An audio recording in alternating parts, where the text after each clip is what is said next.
Saúdos, irmão, com a paz do Senhor.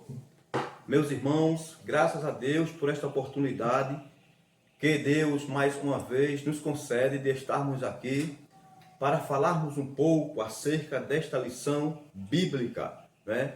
Hoje começamos a primeira lição do segundo trimestre, uma lição muito importante que nós vamos aprender durante esses 3 meses sobre todo o tema da lição. O trimestre vem falar, né, vai abordar sobre a igreja eleita, redimida pelo sangue de Cristo e selada com o Espírito Santo da promessa.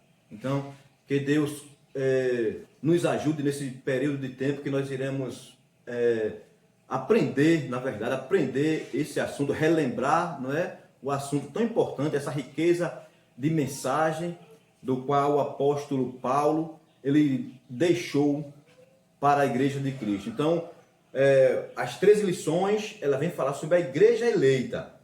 Vai focar principalmente na carta de Paulo aos Efésios, com referência de alguns outros livros, mas o foco principal vai ser na epístola ou a carta, né, de Paulo aos Efésios. O tema da lição de hoje, da primeira lição, diz: Carta aos Efésios, saudações aos destinatários.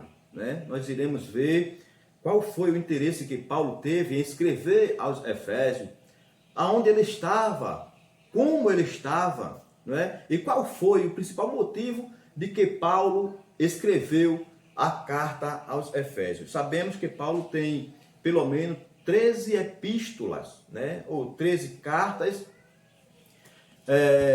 no Novo Testamento, uma grande obra que esse grande homem de Deus ele deixou como um grande legado para que hoje nós pudéssemos, através dela, desfrutar daquilo que Deus tem para nós, né? Então, Paulo ele vem focar muito nessas 13 epístolas sobre a igreja, né? Porque Paulo, o apóstolo Paulo, ele foi levantado por Deus para inaugurar a igreja, levantar a igreja, conservar aquelas que já existiam, né? Levando os seus leitores, os cristãos ou a igreja ao seu destino certo, que é o céu. Então, quando nós falamos de igreja, né, existe aquele pensamento básico, né, que alguém diz: vamos para a igreja. Rapaz, tal igreja é bonita, tal igreja é enorme, é grande, é suntuosa. Mas o que na verdade é igreja? O tema do trimestre é a igreja eleita. Observe que não está falando de monumento, de templos. Igreja tem um termo grego que é eclésia, que significa, que diz, aqueles que foram tirados para fora do mundo. Ou seja, pessoas que saíram do mundo e agora, crendo em Jesus e na sua promessa, eles agora foram formados igreja. Igreja é um grupo de pessoas que servem a Deus e que aqui na terra são peregrinos e forasteiros. Então, é esta igreja que é eleita. Falando de igreja, nós sabemos que existem também 2 termos de igreja.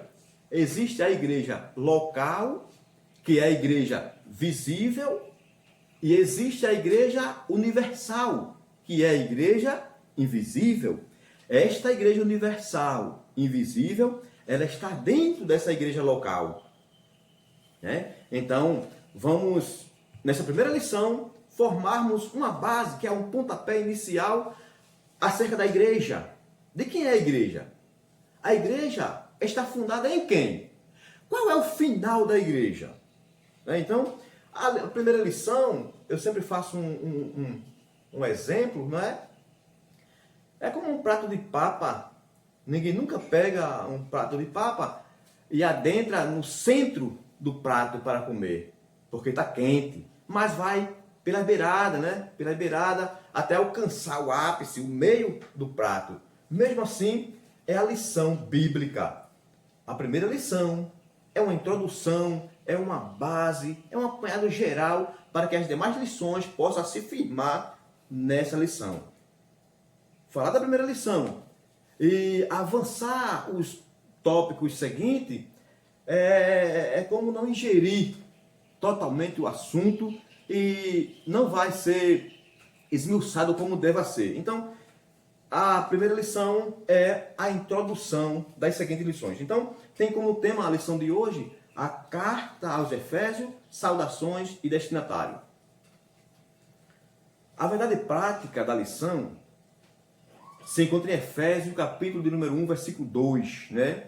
A vós, graça e paz da parte de nosso Pai, nosso Deus, nosso Pai e do Senhor Jesus Cristo, né? Paulo, ele começa, é o versículo primeiro da leitura bíblica em classe, que é o texto áureo, ele começa muito bem, né, saudando os irmãos com a graça e a paz de nosso Senhor Jesus Cristo.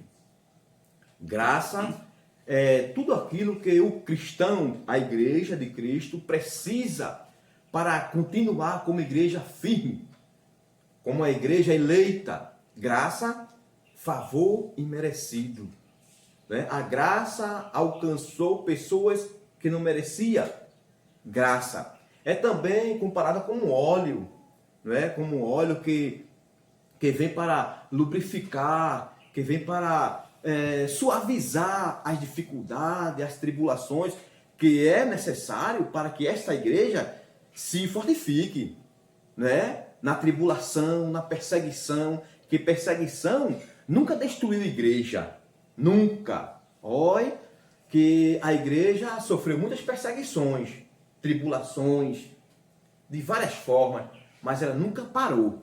Ela nunca parou porque o dono dela, que é Jesus, ele disse uma certa vez, quando ele pergunta ao seu discípulo: quem dizem os homens ser o filho do homem? Aí uns disseram, um diz que tu és Elias, outro diz que tu és um profeta, outros diz que tu és Jeremias. Aí Jesus pergunta a eles: e vós, quem dizeis que eu sou? Pedro toma a palavra e diz: tu és o Cristo, filho do Deus vivo. Aí Jesus diz: olha, Simão Pedro, quem te revelou não foi carne e nem sangue, mas meu Pai que está no céu. E eu te digo que tu és pedra, Pedro, pedra. E sobre esta pedra edificarei a minha igreja, e as portas do inferno não prevalecerão contra ela. Observe que existe muitos entendimentos, né, acerca de que a igreja foi firmada em Pedro, o apóstolo Pedro. Ainda outros dizem que Pedro foi papa, mas a afirmação de Pedro, tu és o Cristo, filho do Deus vivo, Jesus disse: olha, tu és Pedro, pedras, pequenos fragmentos, e sobre esta pedra, Jesus disse, sobre esta pedra, ou seja, sobre a tua afirmação, Pedro, eu vou edificar a minha igreja. E tem mais uma coisa, ela vai sofrer perseguição, vai sofrer tribulação, mas as portas do inferno não vai prevalecer contra ela. Então, essa é a igreja eleita, a igreja de Cristo. Então, observe que esta igreja, ela não foi firmada em Pedro. Primeiro, porque se fosse firmada em Pedro, em homens, ela não teria suportado toda essa perseguição que foi acometida, mas ela foi firmada em Jesus. Paulo, apóstolo de Jesus Cristo pela vontade de Deus, né? Paulo, ele também dá esta garantia. Ele diz: olha, o meu apostolado não foi da vontade de homem, mas da vontade de Deus. Paulo foi chamado por Deus. Lá no capítulo 9 de Atos, já está lá o relato muito claro acerca do chamado de Saulo, né? Quando ele saiu com o destino, com a finalidade ferrenha de perseguir e de parar esta igreja. E no caminho de Damasco, ele se encontra com o dono da igreja, né? E como está muito claro, quando Saulo é derrubado do cavalo, e ouve-se uma pergunta: Saulo, Saulo, por que tu me persegues? Ele diz: quem és, Senhor? Ele diz: eu sou Jesus, a quem tu persegues. Duro é para ti recalcitrar contra os meus aguilhões. E Paulo agora se rende, e a partir daí, Paulo, ele muda a sua intenção. ele muda o seu interesse. Quando antes ele foi perseguir a igreja, agora ele volta na intenção de construir, de desenvolver, de elaborar, de reforçar essa mesma igreja. Então, vamos aprender nesse trimestre tão importante. E eu já venho pedir que você que me ouve neste momento, se você não é um aluno da escola bíblica, passe a ser um aluno para aprender a Bíblia, aprender os propósitos de Deus na sua vida. Porque na minha vida, Deus tem um propósito. Na sua, também Ele tem um propósito. E eu ainda quero lhe afirmar que o propósito de Deus na minha vida é diferente do seu. E o propósito de Deus na sua vida é diferente do meu. Por isso, procure saber qual é o propósito de Deus. Por exemplo, nessa lição, nós vamos ver qual é a intenção de Paulo com a igreja. Né? Esses assuntos que a gente não vive vendo em outras oportunidades, mas passa aqui na escola bíblica. Né? E tem uma frase muito importante que diz que quem ensina, aprende ao ensinar. E quem aprende, ensina ao aprender. Né? E a Bíblia diz, né? Pedro dizendo, antes crescei na graça e no conhecimento do nosso Senhor Jesus Cristo.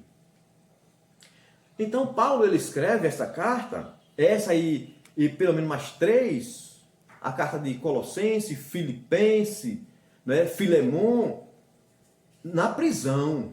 Né? Observe que com a leitura mais detalhada, vamos ver que Paulo, da prisão, ele escreve essas cartas. Prisão, literalmente prisão. Não é aquela prisão de alguém, eu agora estou preso em Cristo, saí do mundo, estou preso para servir a Deus. Não, Paulo literalmente estava preso. Mas ele disse que eu estou preso, mas a palavra não está. E Paulo agora, certamente em Roma, essa prisão, ele escreve essa carta aos Efésios. Qual era a finalidade de Paulo escrever essa carta? Né? Nós observamos que todas as cartas que Paulo endereçava, ela tinha uma intenção, um propósito de exortar, de responder algumas perguntas que surgiam no seio da igreja. Paulo escreveu também para combater certos hereges, certos falsos mestres que adentravam para perturbar a igreja. Então, qual foi a finalidade de Paulo escrever aos Efésios? Observe que Paulo, essa igreja de Éfeso, que existia em Éfeso, não foi Paulo quem abriu. Né? Diz o versículo em Atos que Paulo, quando ele chega lá, já encontrou pelo menos 12 varões, pessoas que já haviam se convertido. E Paulo diz, olha, vocês já receberam o Espírito Santo quando creste? E ele diz, nós nem ainda ouvimos falar que haja Espírito Santo. E vai ser batizado em quê? No batismo nas águas, que aprendemos sobre o batismo das águas. Aí Paulo diz, sobre o batismo de João. Né? Aí ele é batizado e imediatamente Paulo impõe as mãos sobre eles e todos eles são batizados no Espírito Santo, confirmando assim, né, a chamada de Paulo, para que Paulo tivesse ali naquele momento uma crença acerca da sua chamada, do seu ministério. Né? Então Paulo ele tinha convicção da sua chamada, mesmo preso, mas Paulo procurou produzir. Né? Não foi a prisão que limitou, que empatou, que impediu Paulo de produzir o seu ministério. Então, a autoria e a data. O autor, Paulo, não é? Existe, meus irmãos, entre nós, pessoas que ainda hoje, por falta de informação, né? Ou por algum outro motivo, que fazem uma colocação que não está correta. Por exemplo, eu já vi alguém dizer, eu creio que você pode confirmar isso, alguém diz, Saulo, quando no caminho de Damasco teve um encontro com Jesus, Deus ele mudou o seu nome para Paulo, não é? Já ouvimos isso, eu já ouvi várias vezes, mas não é verdade, não está certo assim. Saulo era Saulo antes de se converter, e depois que se converteu, continuou sendo Saulo. Paulo, ele já era Paulo antes de se converter, e depois que se converteu, ele continuou sendo Paulo, não é? Então, Porque nós vimos na Bíblia, Deus mudou o nome de Abrão para Abraão, de Sarai para Sara, de Jacó para Israel e tantos outros, mas de Paulo não.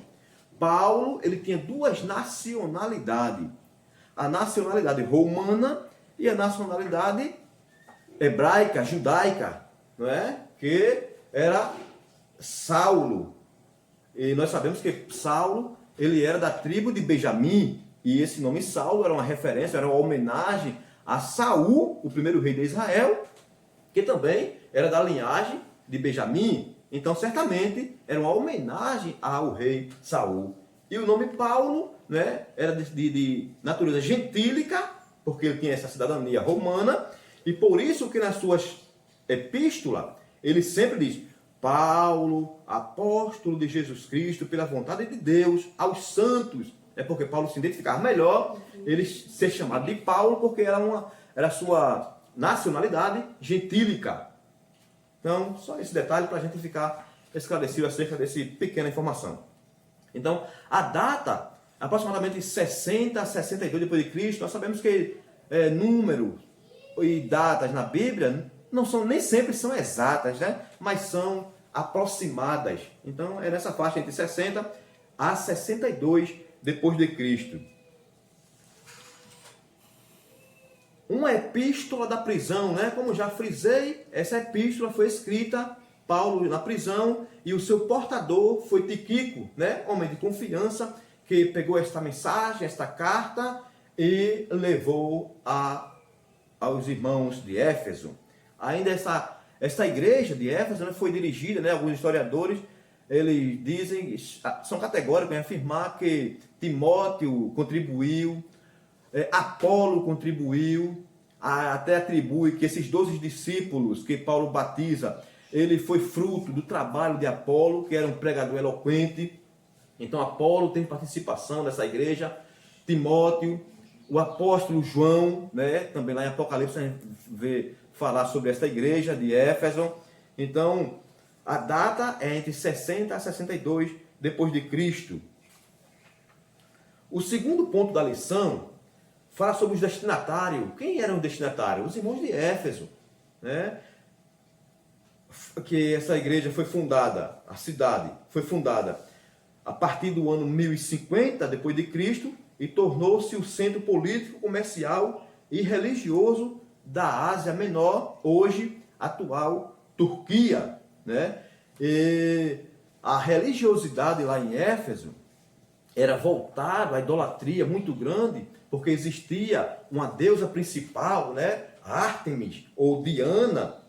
E Paulo agora chega com os ensinamentos de Deus, aquele povo idólatra, onde a economia, aqueles homens, os empresários da época, ganhavam muito em cima da idolatria, na confecção de nichos, né?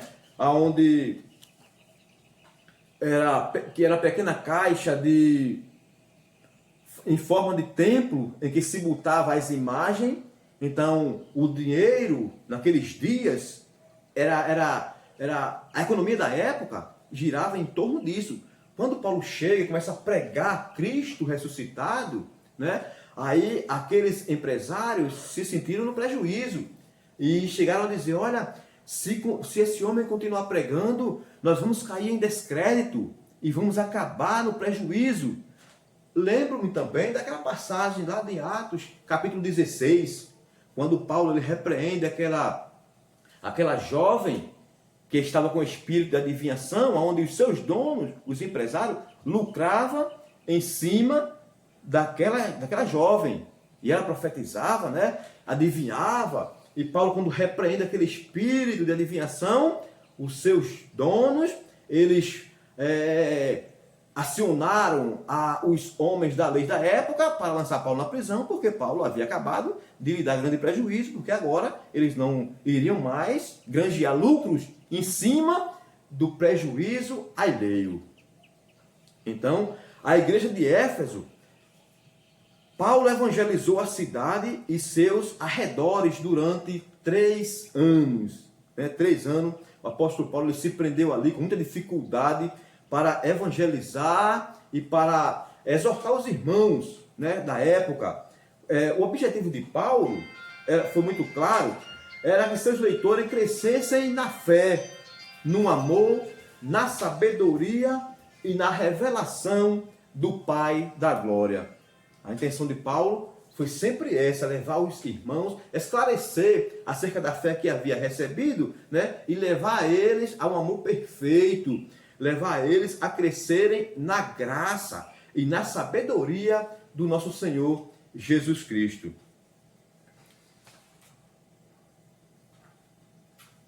O propósito e mensagem. Qual foi o propósito, né? Aparentemente a epístola não aborda nenhum problema, né? Observe que em algumas cartas, Coríntios, Gálatas, Paulo escrevia para resolver algum problema que estava no seio da igreja, prejudicando os irmãos, o andar da igreja, os líderes que existiam, e Paulo escrevia aquela carta para levar solução para aquele problema. Corinto é um exemplo disto, mas Efésios não teve essa conotação, né? A epístola não aborda nenhum problema específico, né? Então, qual era o problema? Qual foi a intenção de Paulo de escrever essa carta? Porque havia novos convertidos que praticavam religiões de mistérios e magia, né? Isso aí era normal na época, no mundo grego, essas magias. Até Paulo falou também sobre os filhos de Cefas, né? Os 7 filhos de Cefas, que eram mágicos, que trabalhavam em cima disso, e Paulo chega agora e transforma o ambiente. Então, Paulo, sabendo que Éfeso, o que predominava era a idolatria, eu entendo que Deus agora envia Paulo para trabalhar em cima disto e mostrar que a salvação era necessária ao homem através de Jesus.